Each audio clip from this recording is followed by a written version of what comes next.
कृपा करुणा उनकी उदारता से बठिंडा में पंजाब की ये पवित्र पावन भूमि, जहाँ भगवान शिव की पवित्र पावन कथा श्रवण करने का सौभाग्य प्राप्त हुआ है। बड़े भाग्यशाली हैं आप और हम सभी, जो ये भगवान शिव की पवित्र पावन कथा का रस तत्व ग्रहण करने का सौभाग्य प्राप्त हुआ है। कथा के मुख्य यजमान श्री अमरजीत सिंह मेहता जी, अध्यक्ष पंजाब क्रिकेट एसोसिएशन, श्रीमती बबीता मेहता जी, श्री पदमजीत सिंह मेहता जी, मेयर बठिंडा, सपना मेहता जी, बठिंडा पंजाब से। एक बार यजमान परिवार के लिए जोरदार ताली बजाकर स्वागत, वंदन, अभिनंदन।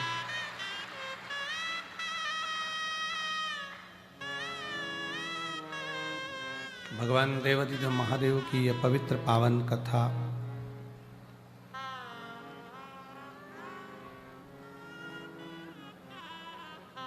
जो संपूर्ण विश्व का कल्याण करने वाली,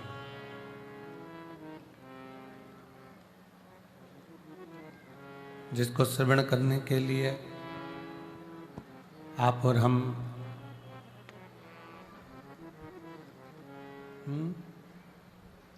भगवान शिव की पवित्र पावन कथा का रसपान करने के लिए विराजमान है। और तेरी कृपा बिना नाहि एक भी अणु लेते हैं सांस, तेरी कृपा से तनु तनु। बखान क्या करूं मैं राहों के ढेर का, चपटी भभूत में है खजाना कुबेर का। हे गंगाधार मुक्ति ओंकार तू, बोले ओंकार तू। आयो शरण तेरा शंभो कार कार तू। बखान क्या करूं मैं राहों के ढेर का, चपटी भभूत में खजाना कुबेर का। हे गंगाधार मुक्ति ओंकार तू, भोले ओंकार तू। आयो शरण तेरा शंभो कार कार तू। भगवान शिव की ये पवित्र कथा कह रही है।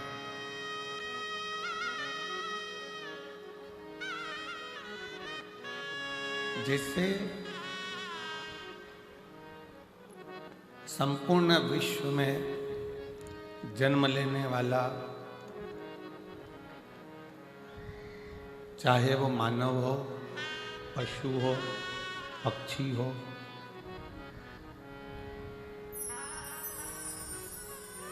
प्रत्येक संसार में जन्म लेने वाला जितना जीव है, इस सब में एक वो ओंकार, एक वो शिव, एक ओघड़दानी, मेरा शंकर, मेरा करुणा सागर, वो ईश्वर सबके भीतर बसता।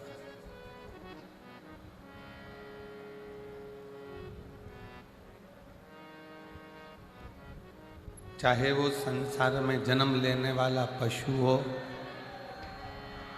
पक्षी हो, जलचर हो, थलचर हो, वायुचर हो, ऐसा कोई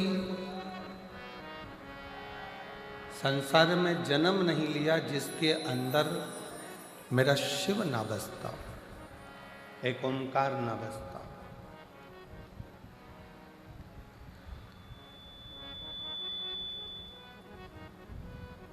गुरु नानक देव जी अपनी वाणी में हमेशा कहते हैं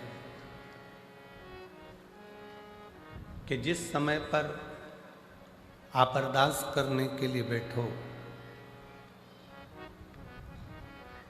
गुरु नानक देव जी अपनी वाणी में कहते हैं जिस समय पर आप अरदास करने के लिए बैठो, उस समय पर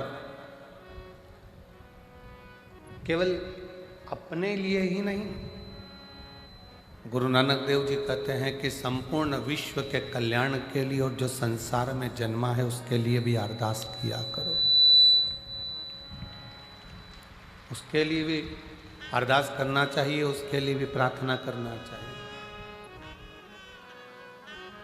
उसके लिए भी निवेदन करना चाहिए, उसके लिए भी भगवान से प्रार्थना करना चाहिए।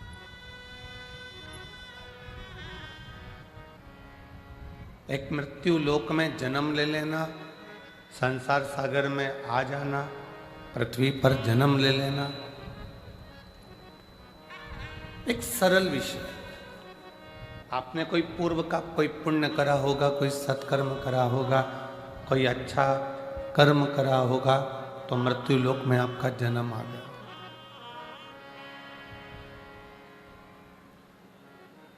कोई पूर्व का कोई पुण्य करा होगा तो मृत्यु लोक में आपने जन्म ले लिया।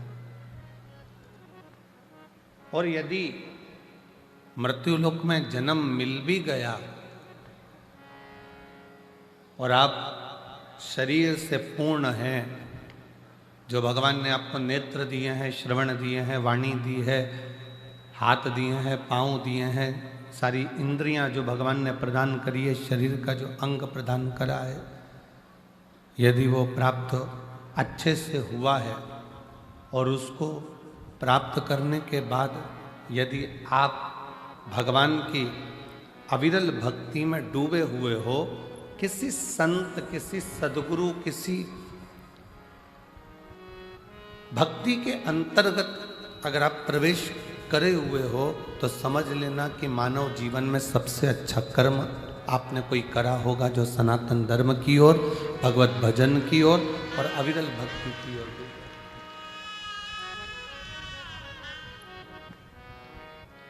वो कहते हैं ना कि कोई पिछले जन्म के अच्छे कर्म मुझे बाबा तेरा,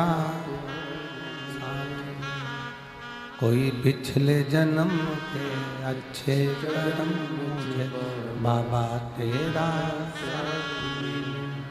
जहाँ सारी दुनिया झुकती, जहाँ सारी दुनिया झुकती है, मुझे वो आली दरबार मिला, दरबार मिला।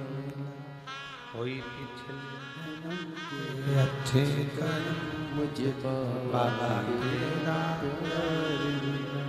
कहीं शिव की कृपा से, उनकी उदारता से, उनकी करुणा से, उनकी दया से ये मानव का शरीर प्राप्त होता है। आशीष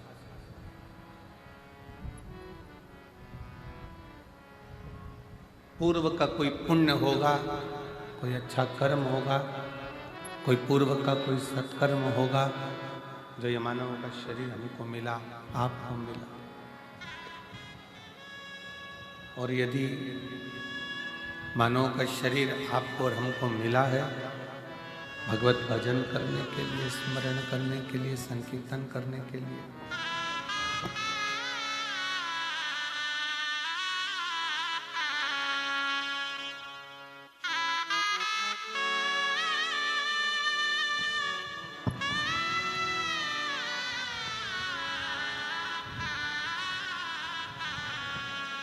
कोई पूर्व का कर्म, पूर्व का कोई सत्कर्म आपके और हमारे जीवन को आनंदित कर रहा है।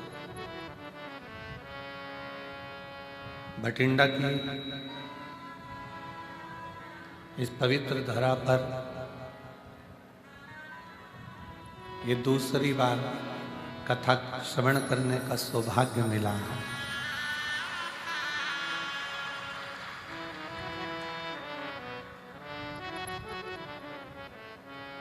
और बड़े सौभाग्यशाली हैं आप और हम सभी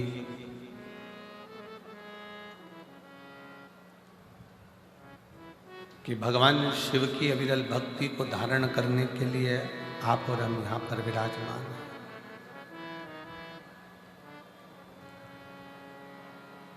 बस एक ही निवेदन है कि दिल से, हृदय से जितनी देर कथा में बैठो, जितनी देर सत्संग में बैठो, जितनी देर भगवान की विरल भक्ति को धारण करने के लिए बैठो, उतनी देर अपना दिल भगवान की इस पवित्र कथा की ओर लगा करो।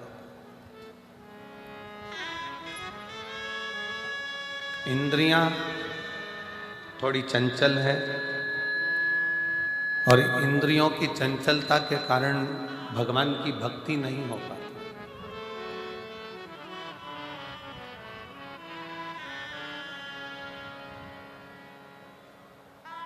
कोई आया, नेत्र उधर चले जाएंगे, किसी ने कुछ कहा, श्रवण इंद्रिया उधर चली जाएंगी।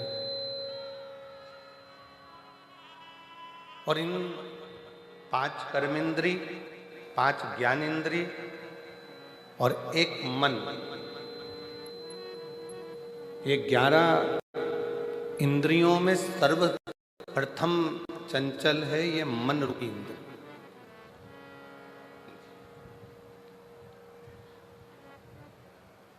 जब भगवान की कथा को श्रवण करने के लिए बैठोगे, धारण करने के लिए बैठोगे, तो ये मन रूपी इंद्री सबसे पहले डोलेगी, मन विचलित होगा, भटकेगा।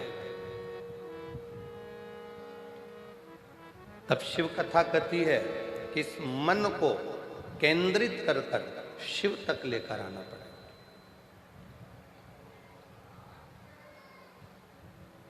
इस मन को केंद्रित कर भगवान शंकर तक लेकर आना पड़ेगा।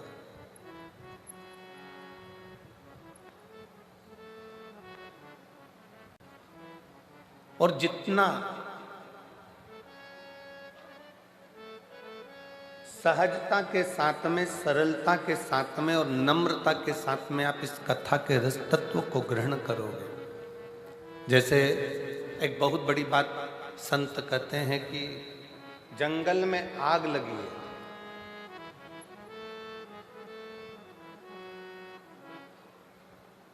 और जंगल में आग लगी है और बड़े बड़े वृक्ष जल रहे हैं, बड़े बड़े घास जल रही है, वृक्ष जल रहे हैं, पूरा जंगल धधक कर जल रहा है। पर जंगल में आग लगने पर वृक्ष जल रहे हैं, घास जल रही है, पर पूरा जंगल जलने के बाद जब देखा गया तो उसमें जो छोटी छोटी दुर्वा थी, छोटी छोटी जो घास थी, छोटी छोटी दूब थी, वो दुर्वा नहीं जली, वो बच गई।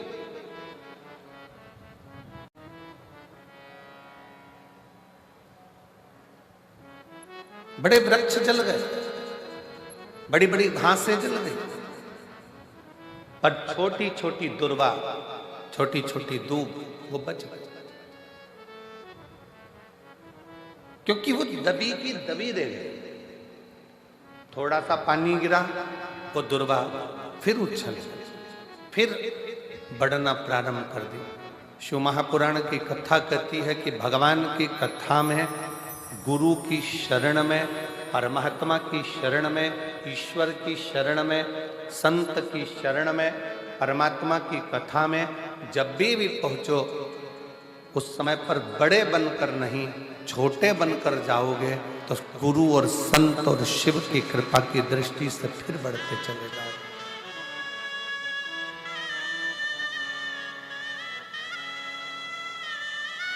थोड़ा छोटा बनकर।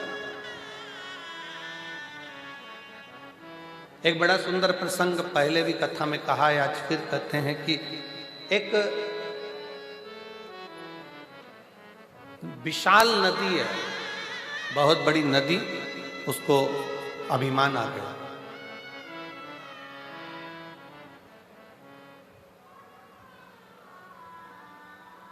और बहुत बड़ी नदी को जब अभिमान आया, बहुत बड़ी नदी को जब अहंकार आया, अभिमान आया, तो उस नदी ने समुद्र से कहा, समुद्र मैं दुनिया की सबसे बड़ी नदी हूं और बड़ी विशाल हूं।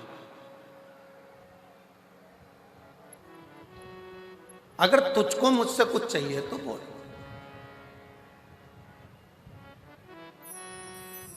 मैं दुनिया की सबसे विशाल नदी हूं, सबसे बड़ी नदी हूं, समुद्र। तुझे कुछ चाहिए हो तो मुझसे बोल। अगर तुझे कुछ चाहिए तो मुझसे बोल, मैं तुझे दे सकता। समुद्र ने हंसकर कहा, नदी मेरे पास में तो माणिक है, मोती है, सोना है, चांदी है, हीरा है, पन्ना है, रतन है, माणिक, औषधि सब मुझ में। देवता भी मेरा मंथन कर कर इसमें से माणिक, औषधि, रतन सब निकाल लेते हैं, मुझे कुछ भी नहीं चाहिए।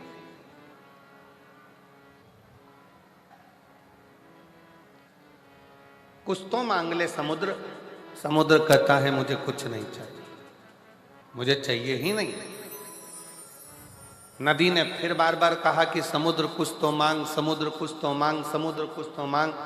समुद्र ने कहा, नदी अगर कुछ देना चाहती है तो मुझे हरी हरी दूबा, हरी दूब, दुर्वा जानते हो ना सब लोग, हरी घास, हरी दुर्वा मुझे ला कर दे। नदी ने कहा, क्या रे समुद्र, तुम मांग भी रहा है तो मुझसे क्या मांग रहा है? केवल हरी दूबा, हरी घास, मैं अभी लेकर आती हूं। नदी ने घाट के किनारे पर लगी हुई घास को, दुर्वा को अपनी जल की लहर से तोड़ना चालू करा। जैसे ही जल घाट पर जाता है, जैसे ही जल घाट पर पहुंचता है, वैसे ही दूबा के ऊपर पानी गिरता है तो दूबा नीचे झुक जाता है। फिर पानी आया, फिर दुर्वा नीचे झुक गई। पानी के वजन के कारण दुर्वा नीचे झुकती, फिर पानी आया, फिर नीचे झुक गई। वो घास, वो दुर्वा उखड़ नहीं पाई। आखिरी में नदी समुद्र के पास जाकर बोली, समुद्र मैं तेरे लिए घास, हरी हरी दूबा लेकर नहीं आ सकी। समुद्र ने कहा, नदी मैं ये जानता था कि तू मेरे लिए दूबा नहीं ला सकती, तू मेरे लिए घास नहीं ला सकती, क्योंकि उस दूबा में, उस घास में एक सबसे बड़ी चीज है, उसकी नम्रता। जैसे ही पानी आता है, दूबा नीचे झुक जाती है, और जो जिंदगी में झुकना जानता है उसे कोई उखाड़ नहीं सकता।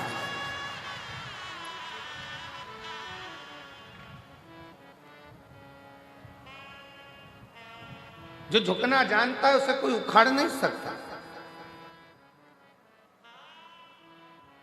जो अपने रब के आगे, अपने इष्ट के आगे, अपने ईश्वर के आगे, ओमकार के आगे, परमात्मा के आगे, शिव के आगे जो एक बार झुकना सीख गया, फिर दुनिया की किसी की सामर्थ्यता नहीं है कि वो उसे उखाड़ कर फेंक दे, क्योंकि उसकी नम्रता, उसकी नम्रता, उसकी प्रबलता। आपने अगर जीवन में परमात्मा के आगे झुकना सीखा है, शिव महापुराण की कथा कहती है, जगत में कहीं मत झुको पर उस सतगुरु के आगे,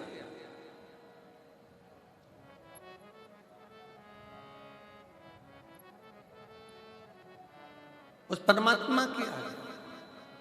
आप दुनिया में कहीं मत झुको पर उस सतगुरु के आगे, उस परमात्मा के आगे, उस इष्ट के आगे, उस ईश्वर के आगे, शिव के आगे, घर के बड़ों के आगे, घर के बुजुर्गों के आगे जिसने झुकना सीख लिया, फिर दुनिया की कोई सामर्थ्यता नहीं कि तुम्हें उखाड़ कर कहीं फेंक दे या तुम्हें कहीं खड्डे में।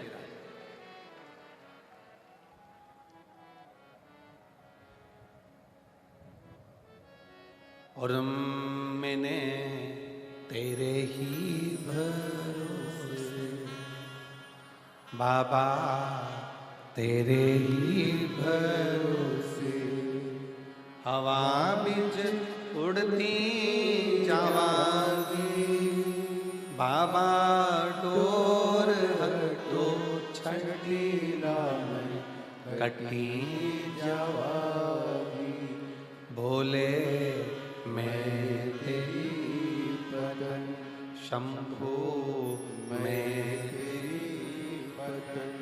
हवा बिच उड़ती जावांगी, बाबा डोर हटो छठी में कटी जावांगी। किसकी सामर्थ्यता?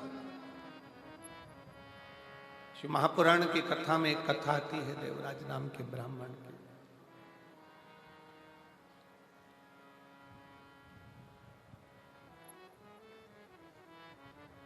जीवन भर चोरी करी उसने, घर में पत्नी थी, बच्चे थे, पत्नी और बच्चों का भरण पोषण करने की जवाबदारी भी उस परमात्मा की। कितना सुंदर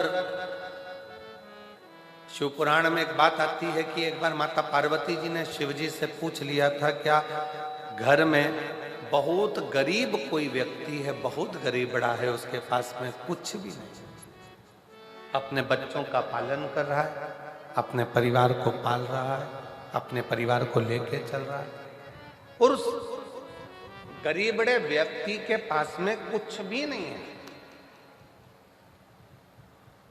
और मान लो उसके घर में कहीं से 8-10 मेहमान आ जाए, कोई अतिथि आ गए 10, कोई मेहमान आ गए, तो प्रभु उसके पास खाने की व्यवस्था नहीं है, रहने की व्यवस्था नहीं है, उसके पास कुछ पाने की व्यवस्था नहीं है, तो उसकी व्यवस्था कौन करेगा? शंकर भगवान माता पार्वती जी से कहते हैं, पार्वती एक बात अपनी बुद्धि में बिठा कर रखना, किसी के घर में अगर कोई बच्चा जन्म लेता है तो उसके जन्म के पहले माँ के स्तनों में दूध दे दिया जाता है, किसी के आने से पहले उसकी व्यवस्था कर दी जाती है।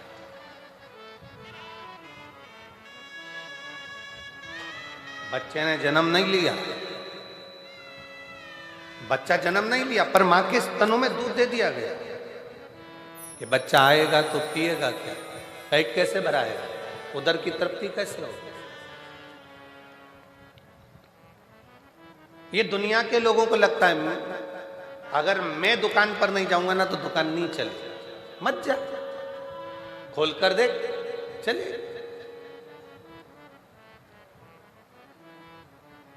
तुम नहीं थे तब भी दुकान चलती थी, तुम चले जाओगे तब भी दुकान चलेगी, तुम नहीं थे तब भी परिवार चल रहा था, तुम चले जाओगे तो भी परिवार चलेगा।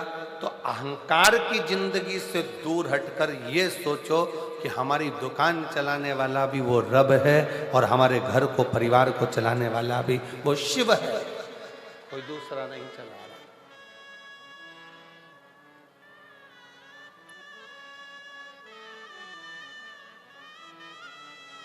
आप में से कई जीजियां मेरी बैठी हैं, कई जीजा मेरे ऐसे बैठे हुए हैं, पड़ोसन ने मना कर दिया, मेरे पास तो गाड़ी में जगह नहीं है, मैं तुझे नहीं ले जा सकती, फिर भी वो कथा में आके बैठ गए सबसे पहले। और जो बाद में आई गाड़ी से उसने कहा मेरी गाड़ी में तो जगह नहीं थी, ये कैसे आके बैठ गए, तो तुम लेकर नहीं आओगे तो वो तो लेकर जाएगा, कैसे कैसे हाथ पकड़कर पहुंचाएगा, जवाबदारी उसकी। तेरे मंदिर में आना मेरा काम है और मेरी बिगड़ी बनाना तेरा, ये जवाबदारी उसकी है, ये उसके ऊपर निर्भर करता है कि वो कैसे लेकर जाएगा, कैसे बिठाएगा, कैसे खिलाएगा, कैसे पिलाएगा। पार्वती जी कहती हैं मान लो, बाबा देवादिदेव महादेव से कहती हैं कि किसी के घर में बहुत गरीबड़ा है, घर में अन्न का दाना तक नहीं है, बच्चों का भरण पोषण बड़ी मुश्किल से करता, बड़ी मुश्किल। अपने परिवार को बड़ी मुश्किल से संभाल रहा, और उसके घर में आ गए 10-11 मेहमान।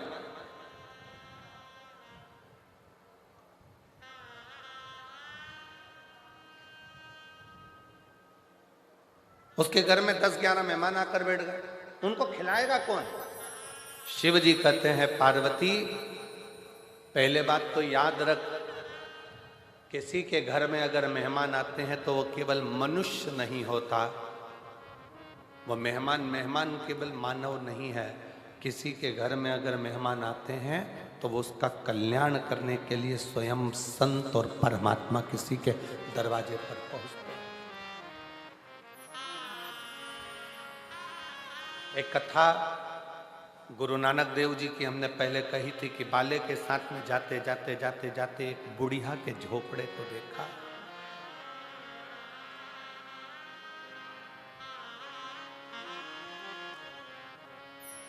बड़े बड़े महल थे, उस महल में गुरु नानक देव जी नहीं रुके।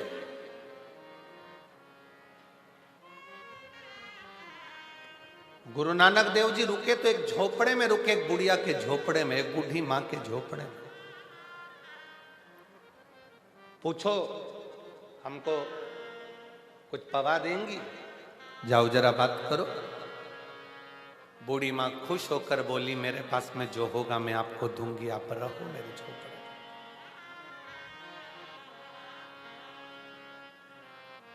झोपड़े के बाहर बूढ़ी मां ने अपना बिस्तर लगाया, सो गई। झोपड़े के अंदर गुरुदेव सो रहे हैं। चलिए, बाले ने गुरु नानक देव जी से कहा कि प्रभु कितनी बूढ़ी है, छोटा टूटा सा झोपड़ा है, अपन चले? एक वर्ष के बाद गुरु नानक देव जी बाले के साथ फिर घूमते घूमते आए। भ्रमण करते करते जब वहां पहुंचे, बाले से कहा यहाँ रुकने की व्यवस्था देखो। तो बाले देखने के लिए गया कि वो बूढ़ी माँ का जो टूटा हुआ झोपड़ा था, वहां तो 4 मंजिल का महल बना हुआ था।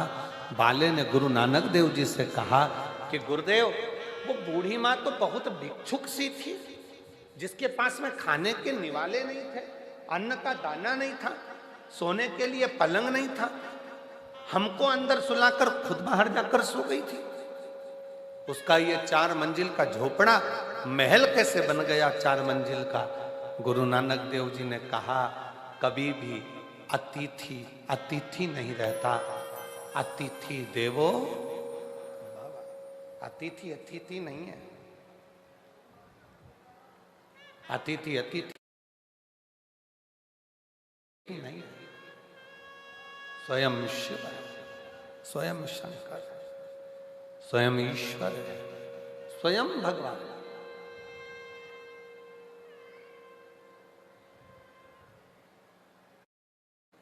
आप आए हो, देवराज नाम का ब्राह्मण, जिसकी पत्नी है, जिसके बच्चे हैं, जिसका परिवार है, जिसका कुटुंब है, भगवान आराम से भरण पोषण सब कर रहा है, और तुम्हारे पेट भरने की जवाबदारी स्वयं शंकर की है। तुम्हारे पेट भरने की जवाबदारी स्वयं देवाधिदेव महादेव की है। पेट भरने तक की जवाबदारी उसकी है, पर तुम्हारी पेटी भरने की जवाबदारी महादेव की नहीं है। पर दुनिया पेट भरने से ज्यादा पेटी भरने में लगा हुआ है।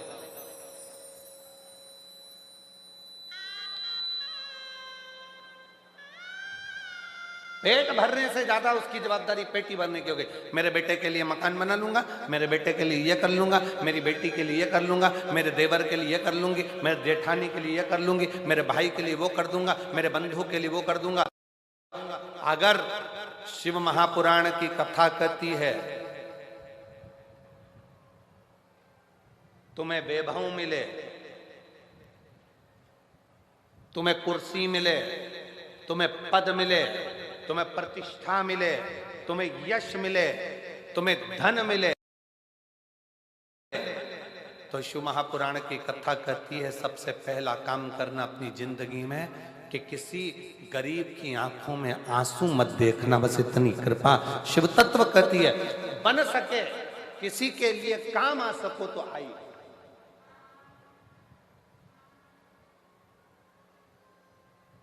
अपने पद का, अपनी प्रतिष्ठा का, अपने यश का, अपने वैभव का, अपनी सत्ता का सदुपयोग करिए। तो एक लाइन शैलन जी गुनगुनाते हैं, कभी भूखे को भोजन, आप लोगों को भी आते हैं,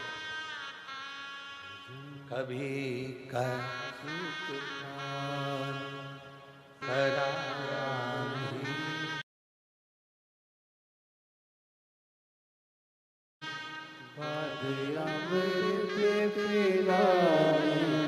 से क्या फायदा, कभी गिरते हुए को उठाया नहीं, बाद आंसू बहाने से क्या फायदा, कभी प्यासे को पानी पिलाया नहीं, बाद अमृत पिलाने से क्या फायदा।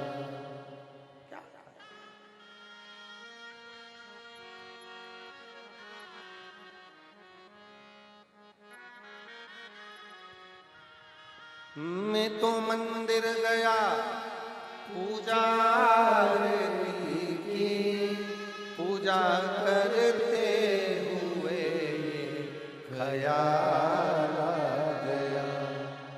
मैं तो मंदिर गया पूजा की, पूजा करते हुए ख्याल आ गया। कभी माँ बाप की सेवा की नहीं, फिर पूजा रचाने से क्या फायदा। कभी माँ बाप की सेवा की नहीं, फिर पूजा रचाने से क्या फायदा। कभी प्यासे को पानी पिलाया नहीं, बाद अमृत पिलाने से क्या फायदा। वो लाभ क्या, फायदा क्या?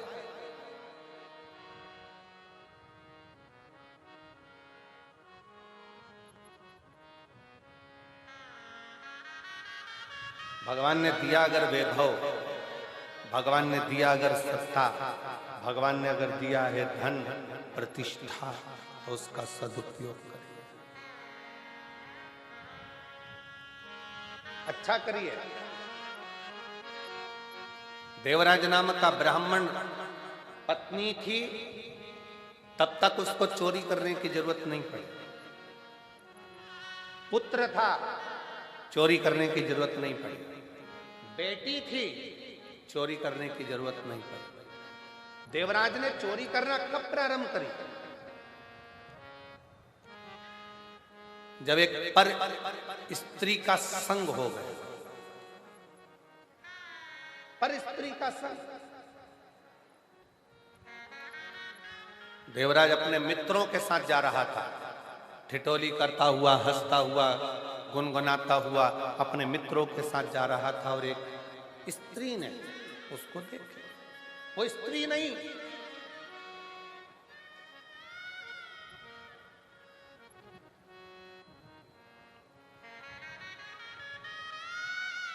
इसको मालूम नहीं पड़ा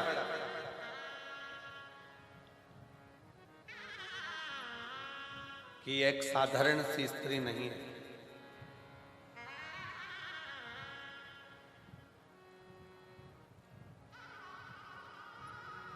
देवराज नाम के ब्राह्मण को उसने अपने जाल में फंसाया।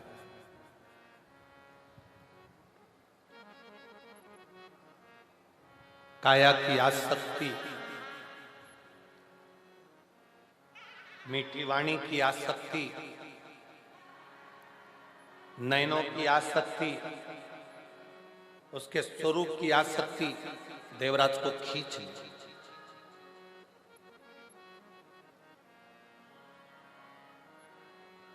देवराज को खींच ली और देवराज को खींचा। 1 महीना, 2 महीना, 3 महीना चलते चलते उसने पहले देवराज से कोई धन की कामना नहीं करी, कोई पैसे की कामना नहीं करी।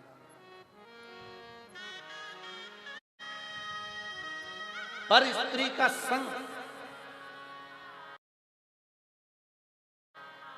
एक बात अपने भीतर उतार कर रखिए, जितने आस्था चैनल पर कथा सुन रहे हैं, जितने फेसबुक यूट्यूब पर कथा सुन रहे हो, जितने इस पवित्र भटिंडा पंजाब की पवित्र भूमि से कथा का लाभ ले रहे हैं, अपने जीवन में उतार कर रखना कि उस स्त्री ने पहले कोई धन की कामना नहीं करी, वैभव की कामना नहीं करी, सत्ता की कामना नहीं करी, लक्ष्मी की कामना नहीं करी। जब पूर्ण तरह से देवराज उस स्त्री के चुंगल में फंस गया, उसको नहीं मालूम था कि ये वेश्यावृत्ति करने वाली। जब बुरी तरह से फंस गया और पूर्ण तरह से फंसने के बाद एक दिन इसने बस उस स्त्री ने देवराज से कह दिया कि वो रानी, राजा की धर्म पत्नी जो गले में हार पहनती है, वो हार मुझे चाहिए। पत्नी थी, चोरी करने की जरूरत नहीं पड़ी। देवराज ने चोरी नहीं करी, बच्चे थे, चोरी करने की जरूरत नहीं पड़ी। क्योंकि शिव महापुराण की कथा कहती है, घर में पत्नी आती है ना, किसी लड़के की शादी होती है और घर में बहू आई ना, भगवान उसके हिसाब से उसकी तनख्वाह, उसका वैभव, उसका धन बढ़ाना प्रारंभ कर दे। उसका धन बढ़ाना भगवान खुद प्रारंभ कर देता, उसकी सत्ता बढ़ाना अपने आप प्रारंभ कर देता। शादी होने के बाद में बच्चे होते हैं तो भगवान फिर कहीं ना कहीं से एक जल का स्रोत बढ़ाता है, आवक बढ़ाना चालू कर देता, कोई नया काम चालू कर देता, कोई दूसरा काम चालू कर देता, जिससे इसकी आवक बढ़े। परिवार में जितने सदस्य बढ़ते चले जाते हैं, उतना उतना भगवान भी राहें खोलता चले जाता है, राहें खोलता चले जाता है। पहले के समय में और आज के समय में बहुत अंतर है जी। आज के समय में तो लोग कहते हैं हम तो और हमारे, जम के तो बोलो, हम दो और हमारे दो, और घर में कहीं के बुढ़ा बुढ़ी रहते हो तो उनको बाहर वृद्धाश्रम में फेंक दो। ये आजकल की रीति है, ये लोग आज की रीति में ऐसे जीते हैं। पर पुराने समय में शिव महापुराण की कथा कहती है, पुराने समय में हमारे माँ बाप भी हमारे साथ में रहे, हमारे 4 बेटे 4 बहुएं साथ में रहे, हमारा परिवार साथ में रहे, मामा मामी बुआ फूफा काका काकी सब हमारे साथ में रहे, सबको संजो कर चलते, सबको संजो। पहले लड़की की शादी करते थे ना, तो लड़के वालों के यहाँ देखने जाते थे कितना बड़ा परिवार है। क्यों साहब, लड़के के कितने भाई हैं? तो कहा साहब लड़के के तो 4 भाई हैं, बहुत बढ़िया। लड़की की बहन कितनी है? कि 5 बहन है। अच्छा, लड़के की मौसी कितनी है? लड़के की माँ की बहनें कितनी है? तो कहा 7 है। अच्छा, तो लड़के के पिताजी के भाई कितने हैं? तो कहा 5 है। मामा जी कितने हैं? कि 3 है। ऐसे पूरा हिसाब जोड़ा जाता था तो भरा पूरा परिवार देखा जाता था। तब लड़के की शादी करते, लड़की की शादी करते। इतना बड़ा परिवार देखकर माँ बाप अपनी बेटी की शादी करते थे। आज के जमाने में पूछते हैं क्यों साहब, बोल दो क्या, बुरा तो नहीं लगेगा? क्यों साहब बेटी की शादी करना है, कौन कौन है घर में? तो कहा साहब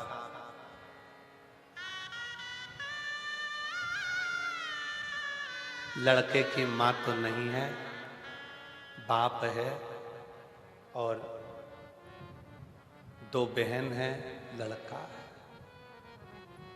अब घर पर जाकर लड़की के घर वाले विचार कर रहे हैं, अभी 2 बहन है, अभी 2 बहन है। फिर दूसरा लड़का देखा, साहब तुम्हारे यहाँ कौन है? तो कहा साहब हमारे यहाँ पर लड़के की माँ है, बाप है, लड़का है, एक बहन है। फिर घर पे जाकर विचार करा, सास जिंदा है।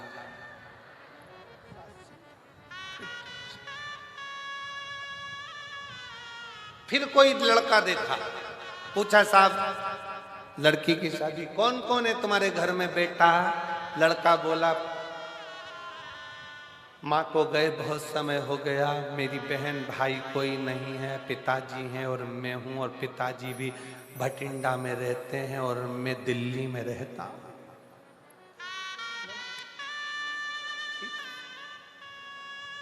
पिताजी पूरी जमीन जो हमारी खेती है वो देखते हैं, मैं सर्विस में हूं दिल्ली में। ठीक है, रिश्ता पक्का। क्यों? लड़की को काम नहीं करना पड़ेगा, बनाएगी तो ठीक, नहीं तो होटल, ऑनलाइन बुकिंग सब है।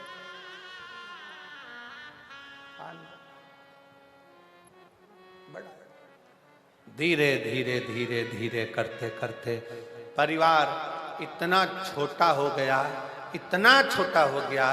पहले परिवार बड़ा होता था तो कोई आंख उठाकर नहीं देख सकता था, आज परिवार इतना छोटा हो गया कि दूसरों से डरना पड़ता है कि कोई हमारे ऊपर कोई क्रम ना कर दे, कोई दिक्कत नहीं।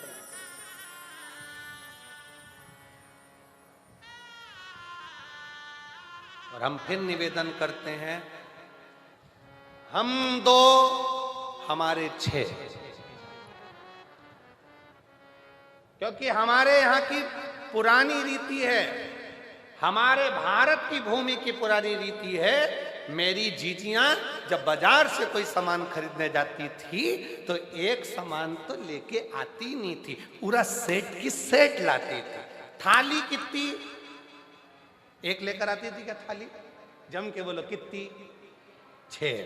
कटोरी 6, प्लेट 6, चम्मच 6, पूरा 6 का सेट लेकर आते थे। इसलिए निवेदन है अपने घर में भी कम से कम 6 का सेट तो रखो। 2 बुजुर्ग, दादा दादी, माता पिता और बेटा बेटी, कम से कम 6 का सेट बनाकर चलो कि घर में ये 6 का सेट समाप्त नहीं होना चाहिए। हमारे घर में भी कम से कम सेट बना रहना चाहिए। बुजुर्ग साथ में रहे, मम्मी पापा साथ में, माता पिता साथ में रहे, घर के बच्चे साथ में रहे, ये 6 का सेट चलता है। 6 का सेट।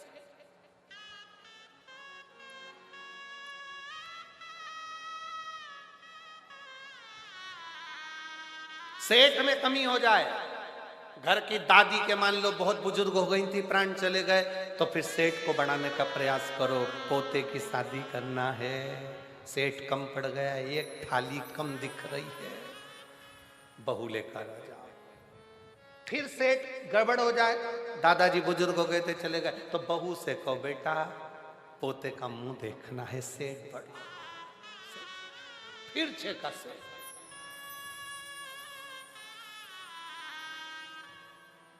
थोड़ा सा। अब दुनिया के लोगों को लगता है कि गुरुजी आजकल का जमाना इतना विचित्र है, ऐसा जमाना आया है गुरुदेव, इतनी महंगाई का युग है, इतनी महंगाई का युग है, कैसे गुजारा हो बच्चों का, कैसे गुजारा हो बच्चों का। शिव महापुराण की कथा कहती है, भगवान शंकर का चरित्र कहता है, ये हम सोचते हैं कि कैसे गुजारा हो, वो परमात्मा जब पृथ्वी पर जन्म ही उसको देता है जिसका गुजारा उसको करना होता है, नहीं तो जन्म ही नहीं देता, जन्म ही नहीं देता। अगर आप कथा तक पहुंचे हो, भगवान की शरणागति तक पहुंचे हो, भगवान के भजन तक पहुंचे हो, भगवत स्मरण तक पहुंचे हो, तो कहीं ना कहीं परमात्मा की विरल भक्ति आपके ऊपर है। गुरुद्वारे में जाकर चाकरी कर रहे हो, सेवा कर रहे हो, शिवालय में जाकर सेवा कर रहे हो, किसी गुरु की शरणागति में पहुंचकर सेवा कर रहे हो, तो उस दिन समझ लेना कि मेरे रब ने, मेरे भगवान ने, मेरे शंकर ने, मेरे गुरु ने बड़ी कृपा करी, जो इस पापी शरीर से, इन इंद्रियों, जो आसक्ति में डूबने वाले शरीर है, इस शरीर से भगवान ने अपनी सेवा करवा ली। एक पत्र है, देखिए कितना सुंदर है। अभी सारे पत्र तो हम पढ़े नहीं हैं।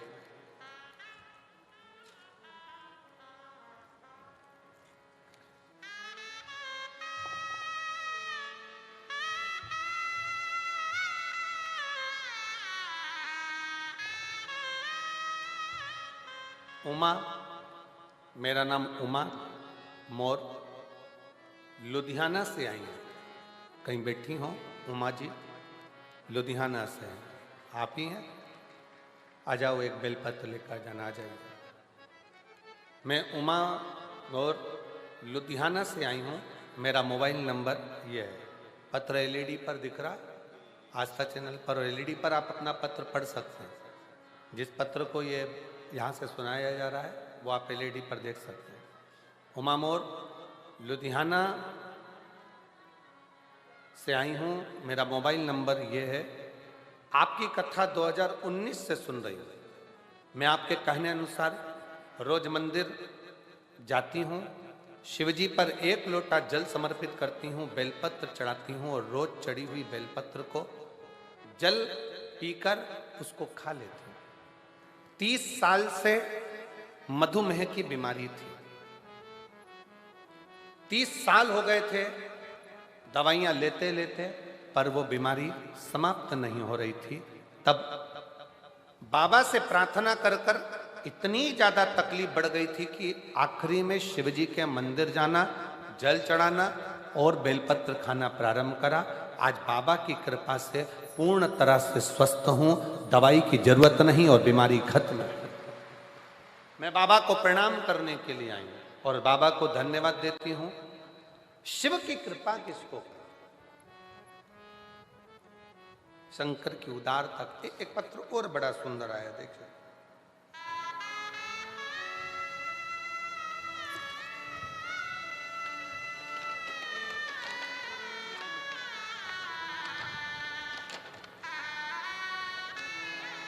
एक तो पत्र थोड़ा छोटा सा लिखा करो, इतना बड़ा बड़ा पत्र लिख देते हो, उसको पढ़े कितना, ये बताओ।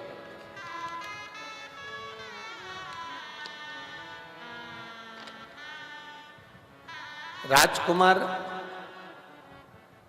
चंद्रकला सैनी, पति श्री राजकुमार सैनी, राजीव नगर, हिसार, हरियाणा की रहने वाली हूँ। मेरा मोबाइल नंबर ये है। कहीं बैठे हैं? आप ही हैं? आ जाओ, बेलपत्र लेकर जाना, आ जाओ। 1 लोटा जल का मैं क्या वर्णन करूं गुरुदेव?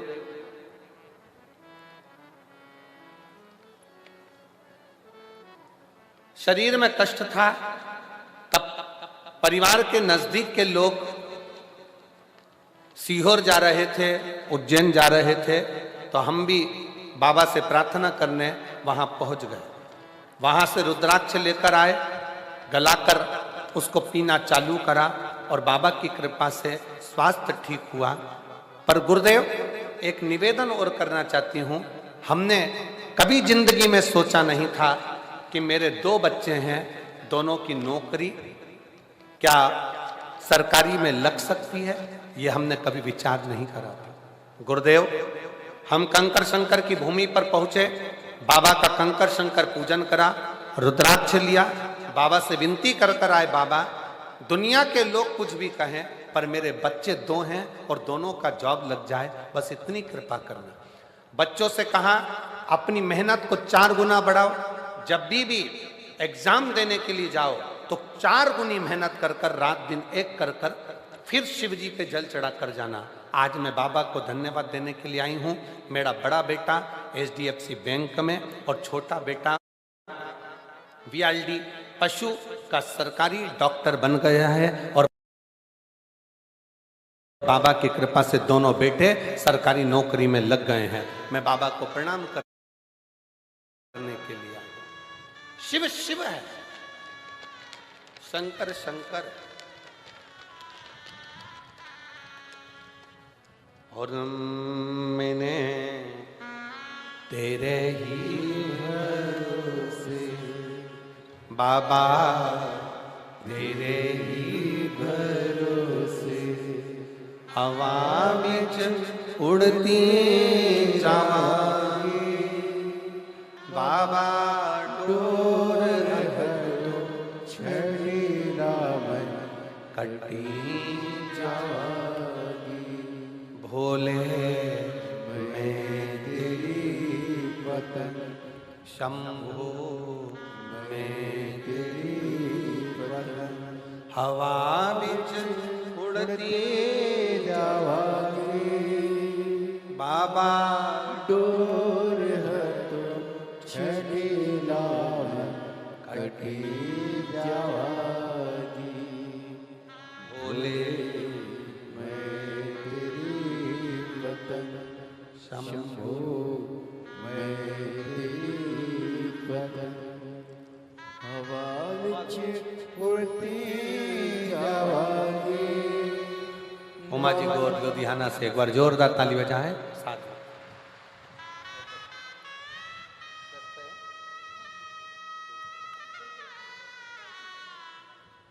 दीदी बोल रही हैं मेरी मधुमेह की पूरी दवाइयां छूट गई और बाबा की कृपा से मैं ठीक हूं। शिव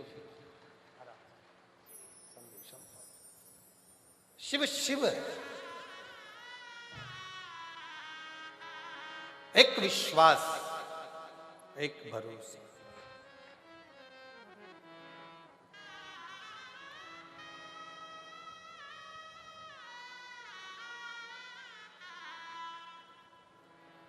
ना जाने कौन सा पुण्य बठिंडा वालों ने करा होगा जो ये दूसरी बार शिव महापुराण की कथा श्रवण करने का सौभाग्य मिला। बड़ी और मिला है मौका।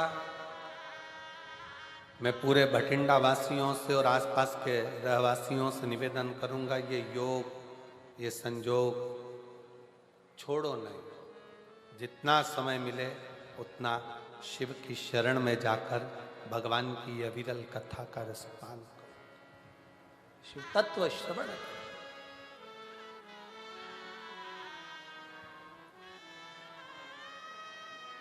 भक्ति को धारण करो।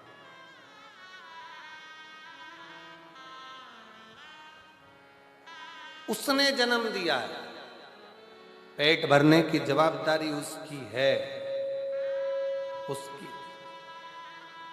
और तेरा ही दिया मैंने खाया पिया है, तेरा शुक्रिया है, तेरा शुक्रिया है, मुझे भोले बाबा ने बहुत दे दिया है, तेरा शुक्रिया है, तेरा शुक्रिया है।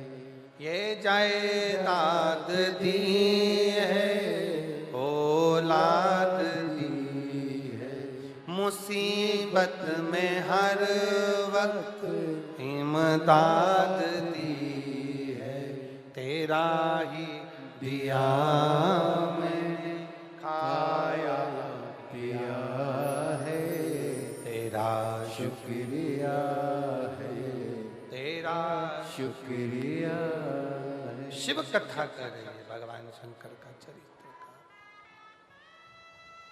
शिव महापुराण की कथा कर रही है। पार्वती जी शिव जी से कह रही हैं, अगर किसी के घर में मेहमान आ जाए, मान लो बहुत, शिव जी कहते हैं उसकी पूरी जवाबदारी मेरी खुद की है, मेरी स्वयं की है, स्वयं की। कोई दूसरे की नहीं, मेरी स्वयं।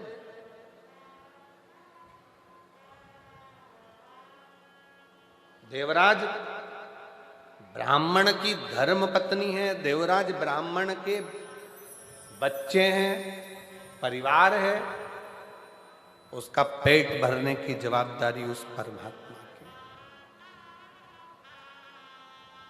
पर देवराज ब्राह्मण जब किसी गलत स्त्री का संग पकड़ लिया, देवराज ब्राह्मण जब किसी गलत स्त्री का संग पकड़ लेता है, गलत स्त्री का संग धारण कर लेता है,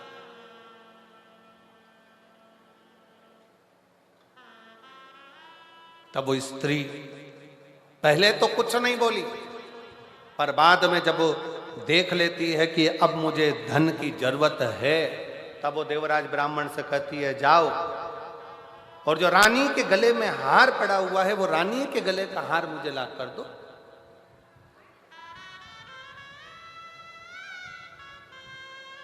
जो रानी के गले में हार पड़ा है वो मुझे लाओ। और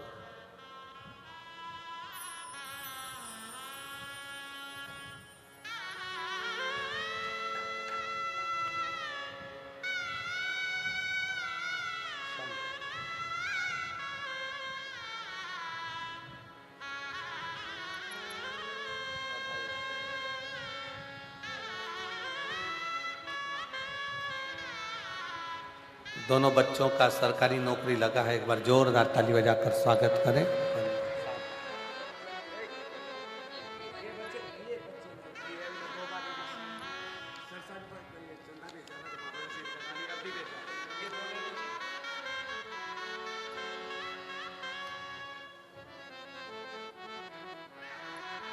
शिव कृपा किसको कहते हैं? शंकर की उदारता किसको कहते हैं? शिव तत्व किसको कहते हैं? चोरी करने के लिए देवराज उस स्त्री के कहने पर, उस नारी के कहने पर तैयार हो गया। और जब देवराज उस स्त्री के कहने पर, उस नारी के कहने पर तैयार हुआ, चोरी करने के लिए आतुर हुआ, चोरी करने के लिए पहुंच भी गया और रानी का हार चुरा कर लेकर आ भी गया, पर राजा के जो दूत थे, सेवक थे, गुप्तचर थे, वो पीछे पड़ गए।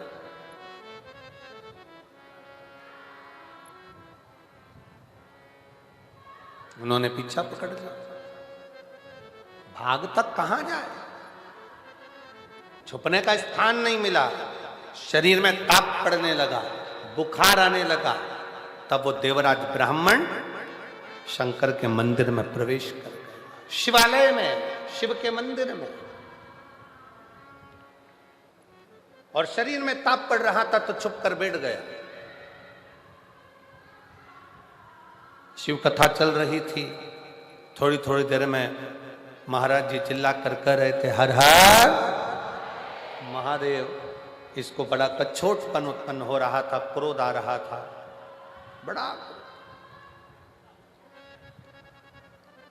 करे तो करे क्या?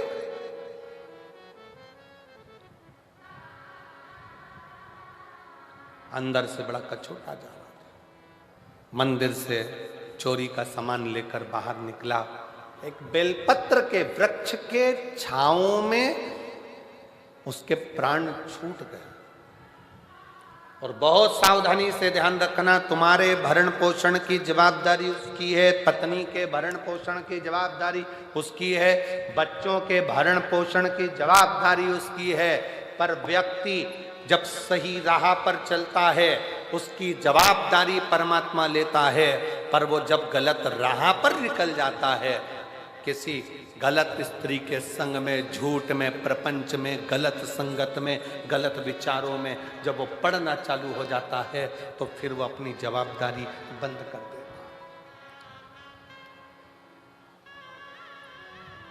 फिर वो अपनी जवाबदारी बंद कर देता है, फिर उसकी जवाबदारी समाप्त हो जाती है।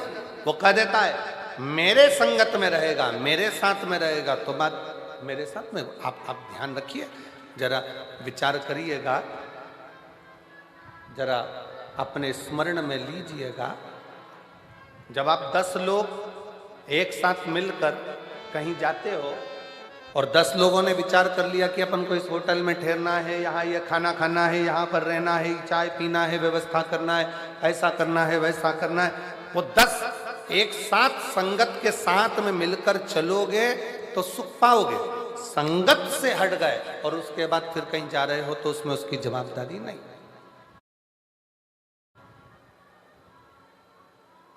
फिर संगत से हटकर कुछ कर रहे हो तो वो जवाबदारी उसकी नहीं। पर संगत के साथ में मिलकर कार्य कर रहे हो तो उसकी जवाबदारी। और मेरे भोले तेरा सहारा है, मेरे भोले तेरा सहारा है, मेरी नैया का तू किनारा है, मेरी नैया का तू किनारा है। संगत बैठकर भोजन कर रही है तो बैठकर भोजन करो। संगत अगर साथ में है, 10 लोग साथ में है, 15 लोग साथ में है, जैसा एक साथ नियम बना है वैसे चलोगे तो संगत चल।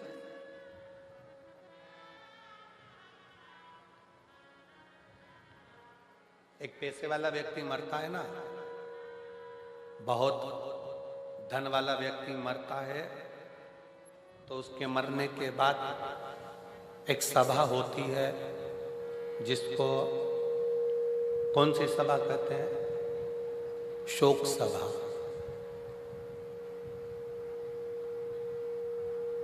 अब इधर का तो हमको नहीं मालूम, पंजाब का ऐसा फोटो मोटो रखकर सब बैठ जाते हैं, शोक सभा करते हैं। इधर भी होती है क्या?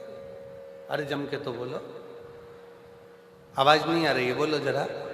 होती है? अच्छा। पैसे वाला मरता है, धनपति मरता है तो शोक सभा होती है। कोई गरीबड़ा मरता है, कोई गरीब व्यक्ति मरता है, उसकी शोक सभा होती है क्या?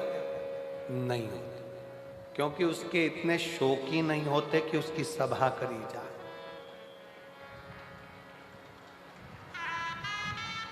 जिसके शोक ज्यादा होते हैं उसकी शोक सभा भी होती है, और जिसके शोक ही नहीं होते वो शोक सभा क्या करेगा?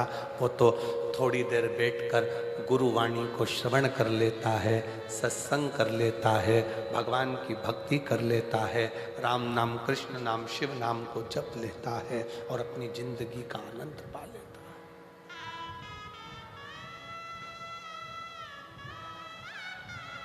अपने जीवन का आनंद पा लेता है। उसे कोई मतलब नहीं।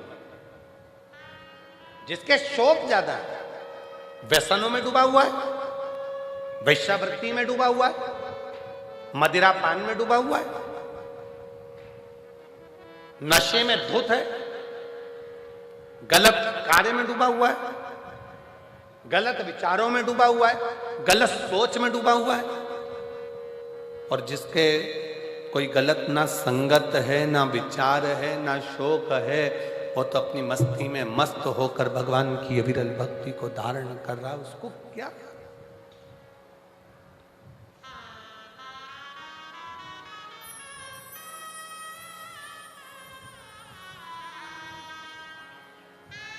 और तेरी कृपा का क्या है भरोसा, कब किस पर हो जाए जरासी हम पर कर दो, हो जरासी हम पर कर दो। ये उसकी कृपा, उसकी दया, जो समर्पित होकर जी रहा है, गलत गलत व्यसनों से दूर है। और फिर निवेदन है, सही राह पर चलोगे तो परमात्मा भी साथ देगा, और गलत राह पर चलोगे तो एक दिन अपने साथ छोड़ देते हैं, वैसे ही परमात्मा भी साथ छोड़ देता है जब तुमने गलत कार्य करना प्रारंभ कर दिया, गलत कर्म करना प्रारंभ कर दिया, गलत सोचना प्रारंभ कर दिया, गलत तरीके से कमाना प्रारंभ कर दिया, गलत तरीके से लाना प्रारंभ कर दिया, तो परमात्मा ने भी साथ देना बंद कर दिया। फिर परमात्मा साथ नहीं देता।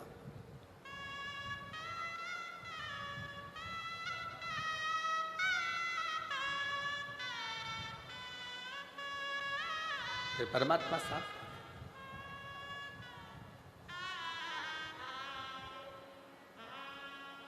शिव कथा कह रही है मानव देह में, मनुष्य के शरीर में जो अच्छा बन सकता है। हम फिर निवेदन करेंगे, कहीं गंगा जी के घाट पर जाकर बहुत सालों तक मत बैठो। मंदिर, देवालय में, शिवालय में, कहीं पर भी तुम डेरा बनाकर मत बैठो। तुम तो अपने घर में रहो, अपने परिवार में रहो, अपने कुटुंब में रहो, अपनों के साथ रहो, पर इतना याद रखो कि गलत कर्म की ओर ना जाए। हाँ, अगर कोई पाप कर्म जिंदगी में थोड़ा बहुत हो भी गया है तो उस परमात्मा को छोड़ दो कि बाबा एक लोटा जल मैं जो रोज तुम्हारे ऊपर चढ़ा रही हूं, यह समझ लेना कि मैंने कोई पाप कर्म करा होगा तो आप मेरे वो पाप को मिटाते चले जाओगे और पुण्य को बढ़ाते चले जाओगे। मेरा पाप कर्म समाप्त होते जाएगा, पुण्य कर्म बढ़ते जाएगा। बस इसी भाव से मैं चल। एक पत्र है, अच्छा है।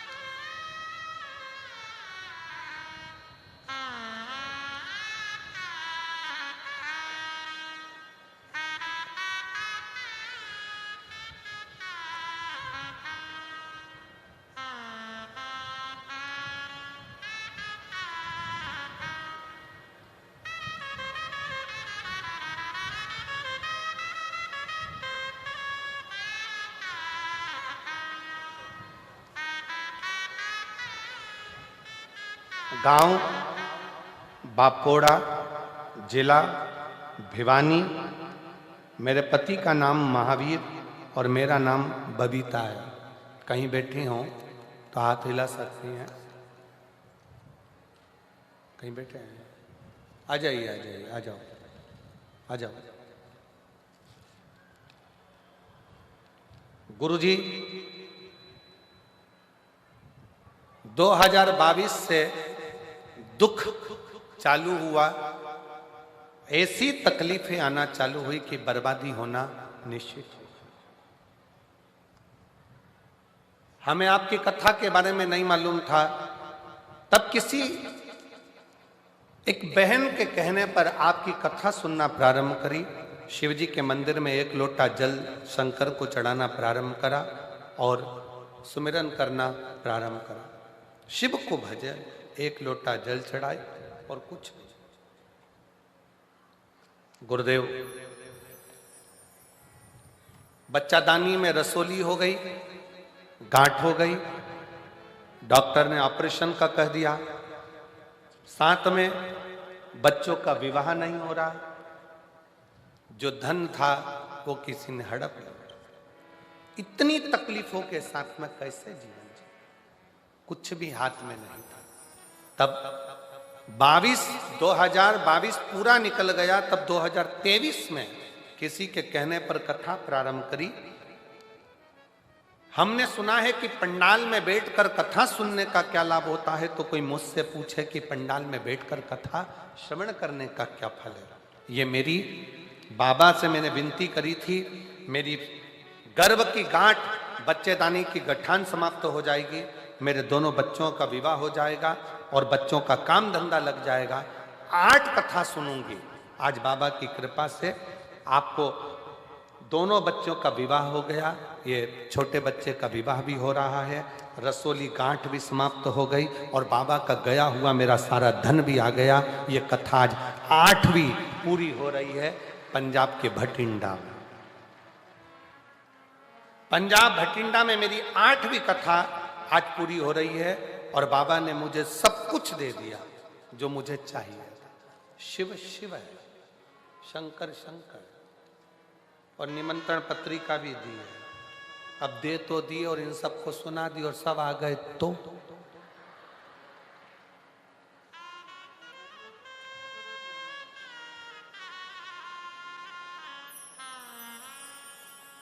शिव शिव है, शंकर शंकर, हो गर्दानी हो घर।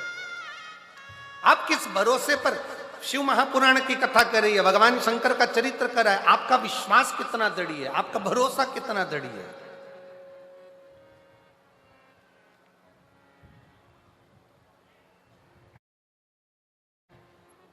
आप जितने भरोसे से, जितने विश्वास से, जिस दृढ़ता से भगवान को भजते हो, अपने हृदय की बात कहते हो, भगवान उसको श्रवण करता, सुनता।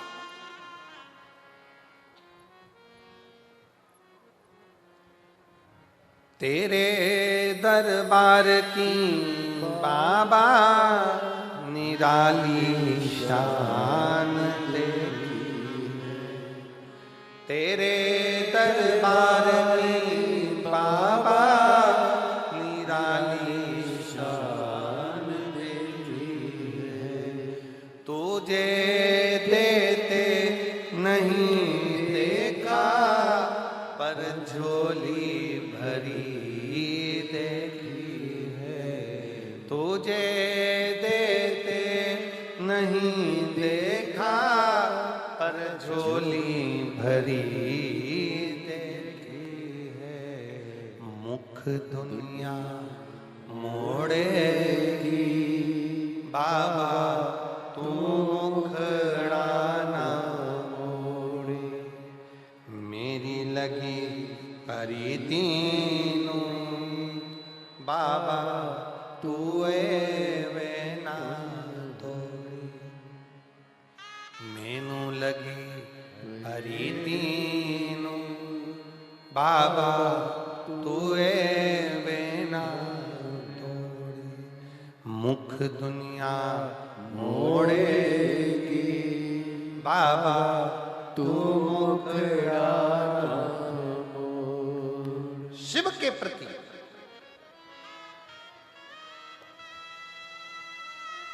देवराज ब्राह्मण का चरित्र कर रहा है। स्वयं तक सीमित है, पत्नी तक सीमित है, परिवार तक सीमित है। आप अच्छा कर्म करते रहिए, परमात्मा साथ देता रहेगा, आपका हाथ पकड़ कर आगे बढ़ाता रहेगा। पर जहां गलत संगत में चले गए, गलत विचार में पहुंच गए, गलत दृष्टि में पहुंच गए, वहां दिक्कत।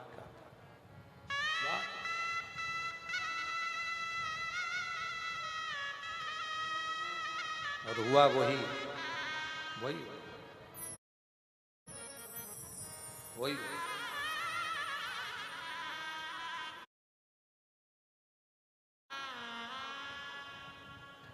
देवराज ब्राह्मण गलत संगत में पहुंच गए। एक पर स्त्री के चक्कर में, एक गलत नारी के चक्कर में, गलत स्त्री के चक्कर में आज उसके प्राण चले गए।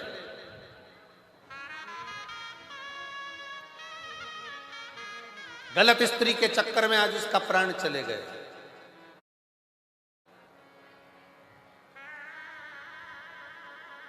बेलपत्र के वृक्ष के नीचे प्राण छूट गए। शंकर जी की पावन कथा उसके कानों में, शिव जी की पवित्र कथा उसके श्रवण में थोड़ी देर की चली गई थी तो बेलपत्र की छाया में चला गया।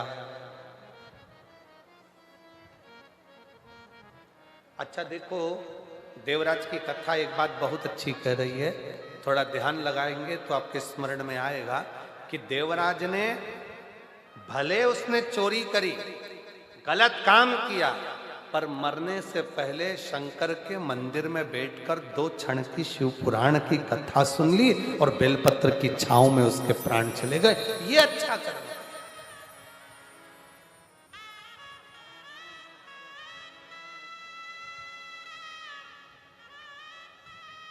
एक तो बेलपत्र की छांव मिल गई,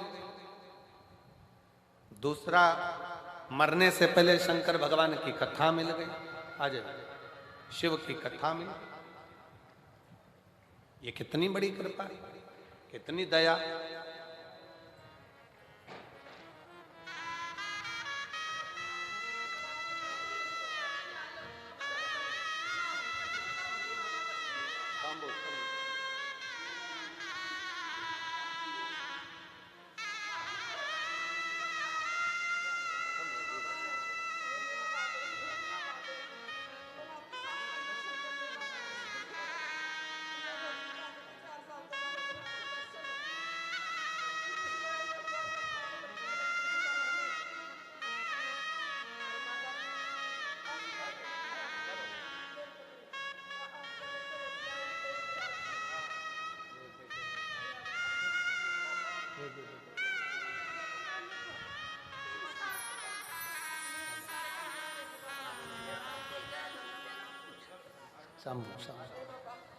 और तेरा ही दिया मैंने खाया पिया है, तेरा शुक्रिया है, तेरा शुक्रिया है। मुझे भोले बाबा ने बहुत दे दिया है, तेरा शुक्रिया है, तेरा शुक्रिया है। दीदी कह रही है कि पूरा उजड़ गए थे, कुछ भी नहीं था, लाले भी पड़ गए। एक जिसको दिया धन सब चले गया, व्यापार सब ठप पड़ गया, कुछ भी नहीं था। 2022 पूरा उजड़ गया। 2023 से शंकर पर एक लोटा जल चढ़ाना चालू करा। 2025 में बाबा ने फिर संभाल लिया। शिव शिव है।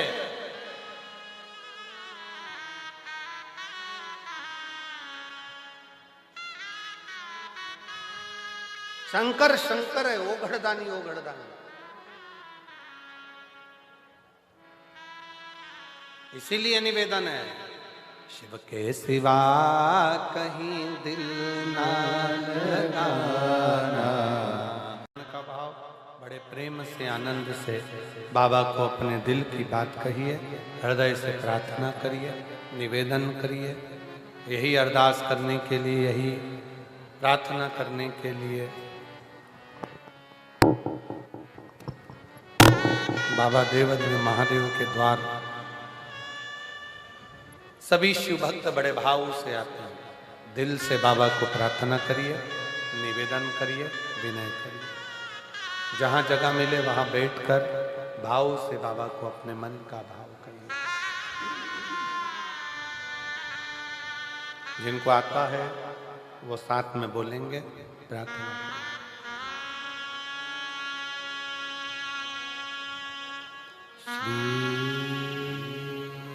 शिवाय नमस्तु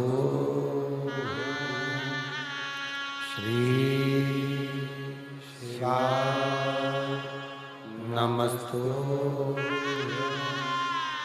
श्री शिवाय नमस्तु श्री शिवाय नमस्तु श्री शिवाय नमस्तु। भोला सब दुख काटो, ओ भोला सब दुख काटो शिव शंकर जपो तेरी माला, भोले बाबा जपो तेरी माला, भोला सब दुख काटो, ओ भोला सब दुख काटो।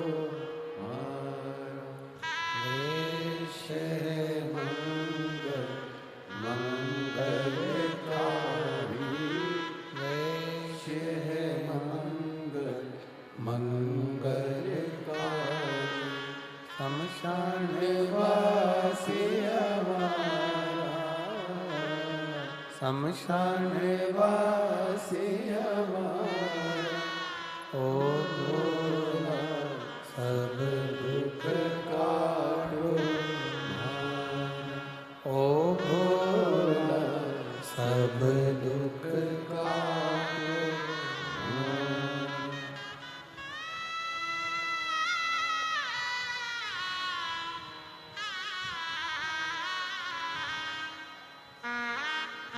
भगवान देवाधिदेव महादेव भगवान शिव ओगरदानी त्रिकालदर्शी कैलाशी विनाशी शंकर की कथा कर रही है। जीवन उसने दिया है, उसके दिए पर आप और हम जी रहे हैं। केवल एक भगवान का भजन, ईश्वर पर भरोसा, दृढ़ता जीवन का एक आनंद था, जीवन का एक सुख है। शिव कथा कर रही है, भगवान शंकर का चरित्र करा।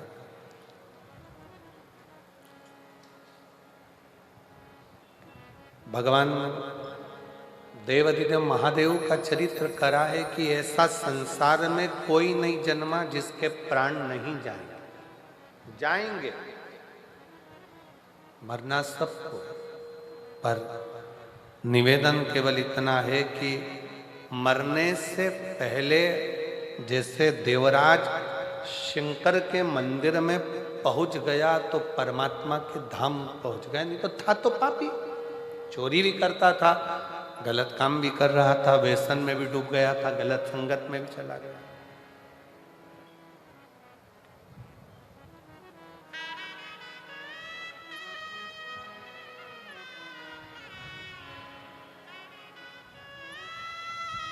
आज का व्यक्ति जितना संसार में जन्म लेने वाला है वो कोई ना कोई दवाई का प्रयोग करता है, खाता। पर एक बात बताओ, दवाई पर भी एक्सपायर डेट लिखी होती है। बोलो सही है कि गलत है? अरे जम के तो बोलो जरा। लिखा होता है ना, 2022 में बनी है, 2024 में 12/24 में ये एक्सपायर हो जाएगा। मेडिकल पर से लेकर आते हो और वो तुमको एक्सपायर दवाई दे दे तो तुम लाओगे क्या? अरे जम के तो बोलो जरा।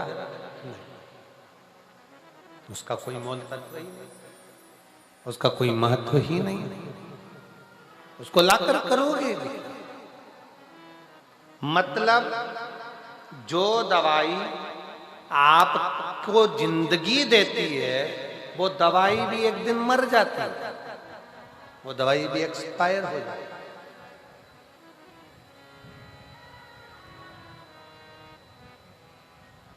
तेल की भी एक्सपायर डेट आती है। जो तुम क्रीम लगवाते हो चेहरे पर या लगाते हो उसकी भी एक्सपायर डेट आती है। बोलो बोलो जरा जम के बोलो। सबकी एक्सपायर डेट।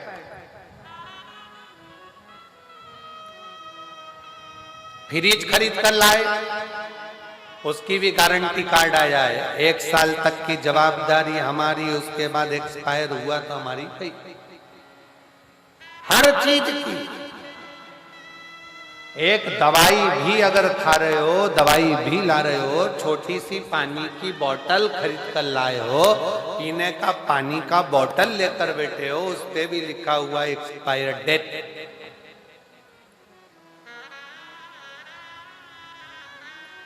जो दवाई हमको जिंदगी देती है वो दवाई भी एक दिन जम के बोलो एक्सपायर हो जाती है। तो डॉक्टर ने क्या कहा, मेडिकल वाले ने क्या कहा, ये दवाई एक्सपायर हो उससे पहले खाओ। ये खुद ही एक्सपायर हो जाएगी तो तुम खाकर करोगे। दवाई एक्सपायर हो उससे पहले तुम उसको खा लो, क्रीम एक्सपायर हो उससे पहले लगा लो, पाउडर एक्सपायर हो उससे पहले पोत लो, पानी की बोतल एक्सपायर हो उससे पहले, अरे बोलो जम के, पी लो। और तुम एक्सपायर हो उससे पहले परमात्मा का नाम गा लो। इससे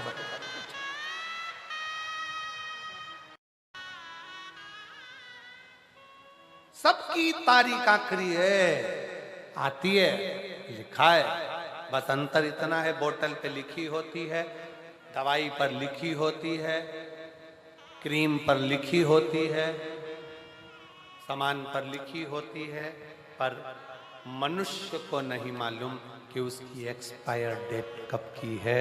लिखी सब की है। इसलिए शिव कथा कहती है, भगवान शंकर का चरित्र कहता है, शिव महापुराण का कथा कहती है कि ये तारीख जो लिखी है, इसको जो भगवान ने समय दिया है, इसको इतनी अलमस्तता से जियो, भजन से जियो, इतने स्मरण से जियो, भक्ति करते करते अपने जीवन को जीने का प्रयास करो। जो मिली है, जो मिला है समय, उसको जियो। दवाई एक्सपायर हो उससे पहले उसको खाओ, पानी एक्सपायर हो उससे पहले, बॉटल एक्सपायर हो उससे पहले पियो, और मनुष्य एक्सपायर हो उससे पहले भगवान की अविरल भक्ति को धारण करो, भगवान के भजन को धारण करो, भगवान के स्मरण को धारण करो। किसी को नहीं मालूम कब किसका कौन सा आखिरी पल हो, किसको मालूम?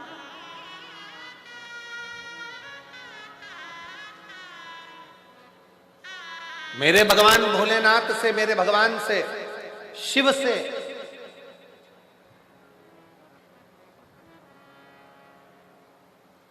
कभी जाना भगवान की शरणागति में, तो उनसे कहना, बाबा बुढ़ापा देना, पर बुढ़ापे में पलंग मत पकड़ा देना। बुढ़ापा देना तो हाथ में माला पकड़ा देना, पर पलंग मत पकड़ा देना। बुढ़ापे में अगर माला पकड़ा दी तो चल जाएगा, पर बुढ़ापे में पलंग पकड़ा दिया तो नहीं चलेगा।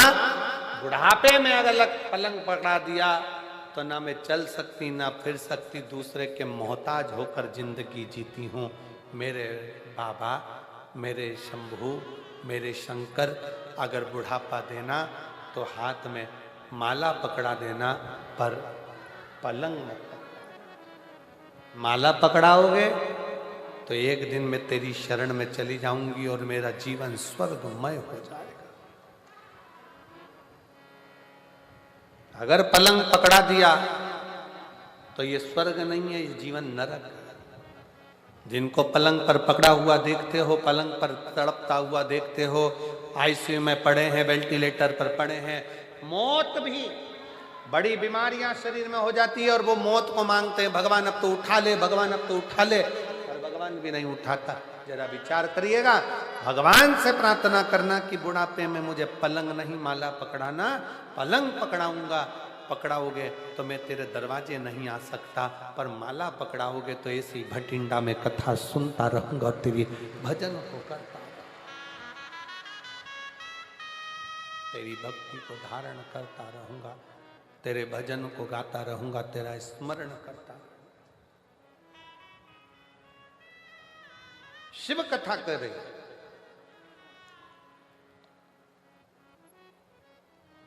भगवान शंकर का चरित्र करा। देवराज एक्सपायर हुआ, देवराज के प्राण छूटे उससे पहले देवराज शंकर के मंदिर तक पहुंच गया।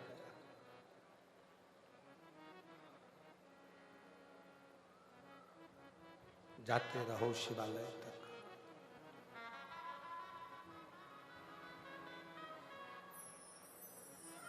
जाते। गुरु नानक देव जी ने एक बात अपनी बड़ी बहुत लग्नता से कही अपने जनमानस को। गुरु नानक देव जी ने किसके सामने? संत नामदेव जी के सामने।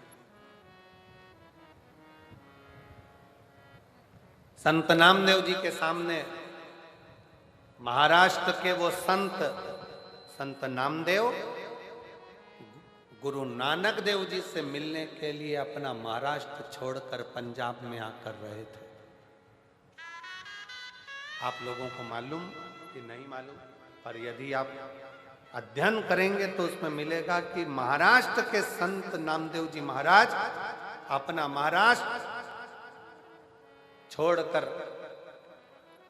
भगवत भजन करते करते विट्ठल पांडुरंगा विट्ठल पांडुरंगा विट्ठल पांडुरंगा कहते कहते पंजाब आ गए। और इस पंजाब की भूमि पर गुरु नानक देव जी की संगत करी उन्होंने।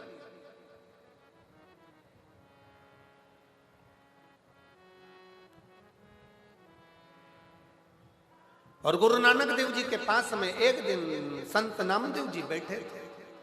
संत और गुरु नानक देव जी और नामदेव जी दोनों ही सुमिरन करने वाले थे। भगवत नाम जपना, भगवान का भजन करना, स्मरण करना।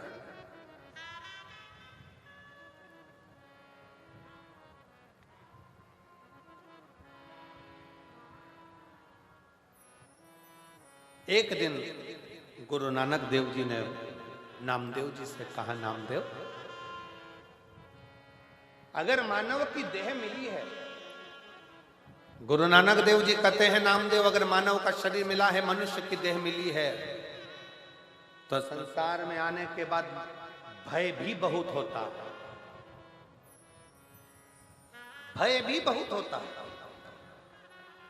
कि पाप मिलेगा कि पुण्य मिलेगा।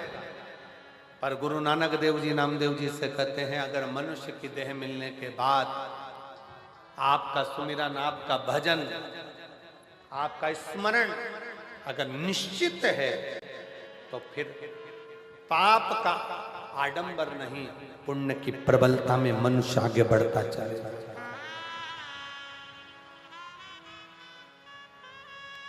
शिव महापुराण कथा करती क्या? शंकर की कथा क्या देती है? शंकर की कथा आपको आडंबर से दूर कर देती है। शिव की कथा में ना बेल है, ना भभूति है। शिव की कथा में ना श्रीफल, ना नारियल। शंकर की कथा में तो केवल एक काम है, बैठे बैठे भगवान का भजन करो। मौका मिले तो एक लोटा जल लेकर शंकर को समर्पित करो। अपना भजन स्वयं को करना पड़ेगा, कोई दूसरा नहीं करेगा। अपना भजन स्वयं करिए, कोई दूसरा नहीं कर सकता। शहनाई थोड़ा श्लोक। अपना भजन स्वयं करिए, अपना स्मरण स्वयं करिए, कोई दूसरा नहीं। हम पहले भी कथा में कहे हैं, छींक आएगी अपने को खुद को छींकना, खांसी आएगी अपने को खुद को खांसना। अब तुमको आ रही छींक और तुम पड़ोसी से कह रहे छींक, वो छींक भी देगा तो तुम्हें कौन सा फायदा है?